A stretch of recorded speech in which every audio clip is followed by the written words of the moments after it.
Hello बच्चों, आप सभी का फिर से हमारे YouTube channel exam time education पर स्वागत है। तो बच्चों, आज हम 6th क्लास के साइंस के लेसन नंबर 3 तंतु से वस्त्र के बारे में जानेंगे और उससे संबंधित सभी प्रश्नों को हल करेंगे। तो चलिए बच्चों, शुरू करते हैं हमारे आज के प्रश्न। आज का हमारा पहला प्रश्न है, तंतु कितने प्रकार के होते हैं? जो तंतु होते हैं वो कितने प्रकार के होते हैं? कितने प्रकार के होते हैं? 2 प्रकार के होते हैं। कौन कौन से होते हैं? एक तो प्राकृतिक तंतु और दूसरे संश्लिष्ट तंतु। कौन से होते हैं? प्राकृतिक तंतु और संश्लिष्ट तंतु जो होते हैं वो 2 प्रकार के होते हैं। महात्मा गांधी ने लोकप्रिय किया था, तो महात्मा गांधी है, उन्होंने क्या लोकप्रिय किया था? चरखा। किसे लोकप्रिय किया था? चरखे को। प्रकृति से प्राप्त होने वाला तंतु है। यहाँ पर हमें बताना है कि ऐसे कौन से तंतु है जो हमें प्रकृति से प्राप्त होते हैं। तो कौन से हैं? ऊन और रेशमी। ऊनी और जो रेशमी तंतु होते हैं वो हमें प्रकृति से प्राप्त होते हैं। कौन कौन से? ऊनी और रेशमी जो तंतु होते हैं वो हमें प्रकृति से प्राप्त होते हैं। पादपों से प्राप्त होने वाला तंतु है। इनमें से कौन सा तंतु है जो पादप यानी कि पौधे से प्राप्त होता है? तो कौन सा है? पटसन। कौन सा है? पटसन। रेशमी तंतु प्राप्त होता है। जो रेशमी तंतु होता है वो रेशम के कीट से प्राप्त होता है। किससे? रेशम के कीट से। कपास ओटी जाती है। कपास ओटना क्या होता है?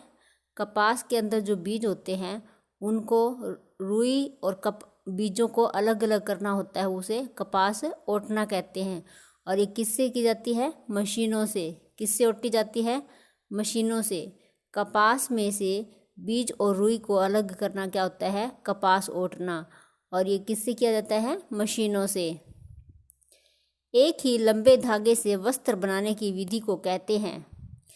एक ही धागे का प्रयोग करके लंबा वस्त्र बनाया जाता है तो उसे क्या कहते हैं? उसे क्या कहते हैं? बंधाई। क्या कहते हैं? उसे बंधाई कहते हैं। कताई करने की युक्ति है। इनमें से कौन सी वस्तु है जिसका प्रयोग हम कताई करने के लिए करते हैं? तो किसका करते हैं? तकली और चरखे का प्रयोग जो है वो कताई के लिए किया जाता है। किसका प्रयोग किया जाता है? तकली और चरखे का प्रयोग कताई के लिए किया जाता है। प्राकृतिक तंतु कौन कौन से हैं?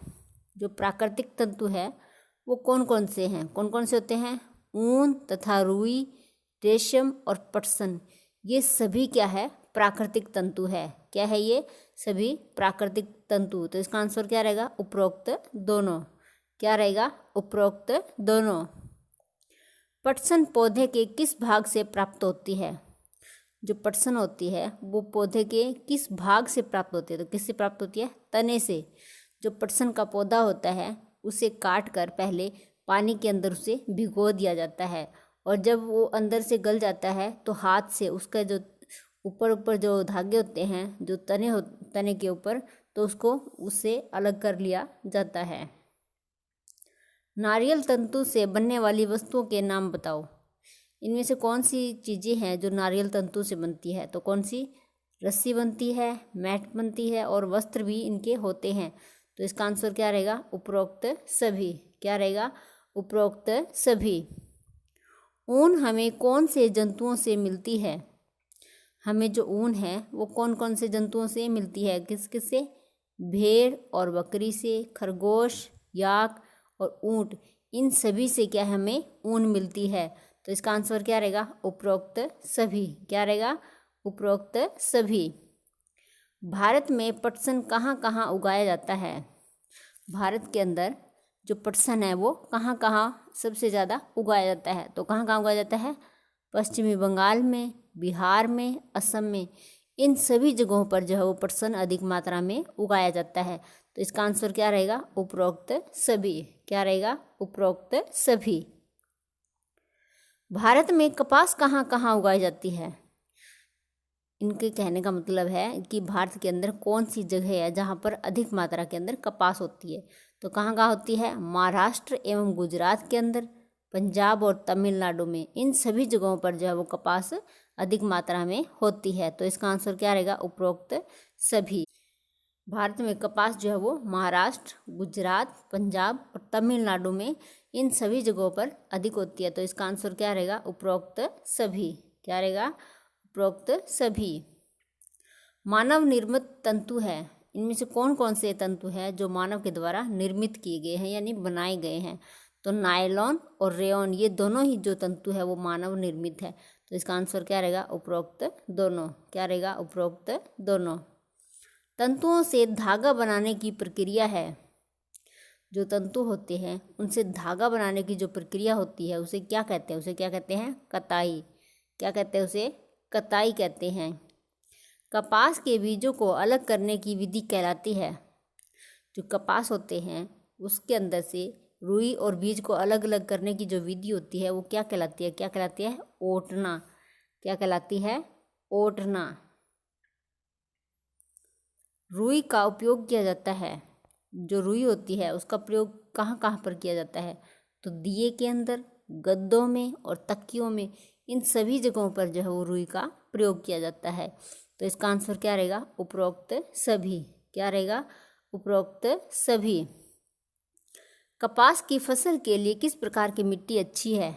इनमें से कौन सी मिट्टी होती है जो कपास की फसल के लिए अच्छी होती है? तो कौन सी होती है वो? काली मिट्टी जो होती है वो कपास की फसल के लिए सबसे अच्छी होती है।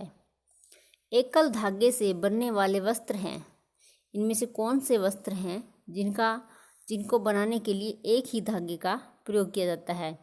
तो स्वेटर, मफलर और मोजे, इन सभी को बनाने के लिए एकल धागे का प्रयोग किया जाता है। तो इसका आंसर क्या रहेगा? उपरोक्त सभी।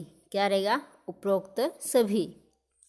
प्राकृतिक तंतु का उदाहरण नहीं है, इनमें से कौन सा है जो प्राकृतिक तंतु का उदाहरण नहीं है? जो कपास होती है वो प्राकृतिक होती है, सूत और जूट ये सभी क्या होते हैं? प्राकृतिक। लेकिन जो नायलॉन होता है वो मानव निर्मित है। तो इसका आंसर क्या रहेगा?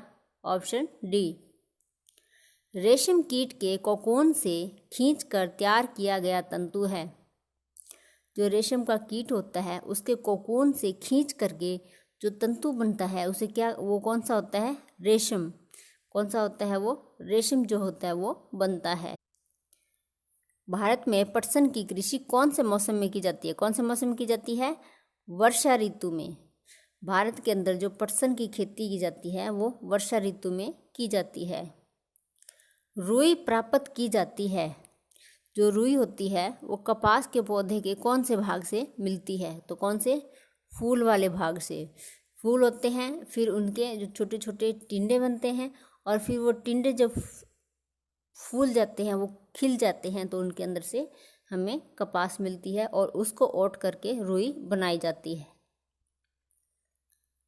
संश्लिष्ट तंतु का उदाहरण है, इनमें से कौन सा है जो संश्लिष्ट तंतु का उदाहरण है? तो कौन सा है?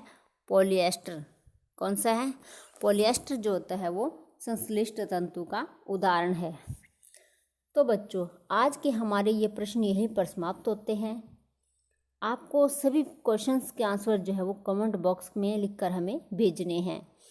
वीडियो को लाइक और शेयर करना न भूलें। और हाँ, यदि आप हमारे चैनल पर पहली बार आए हैं तो चैनल को सब्सक्राइब कर लें व पास के बेल आइकन को भी दबा लें, ताकि जब भी कोई नई वीडियो अपलोड हो तो उसका नोटिफिकेशन आपको सबसे पहले मिल जाए और आपकी कोई भी वीडियो मिस ना हो। और इस वीडियो को अपने फ्रेंड्स के साथ ज़्यादा से ज़्यादा शेयर करें।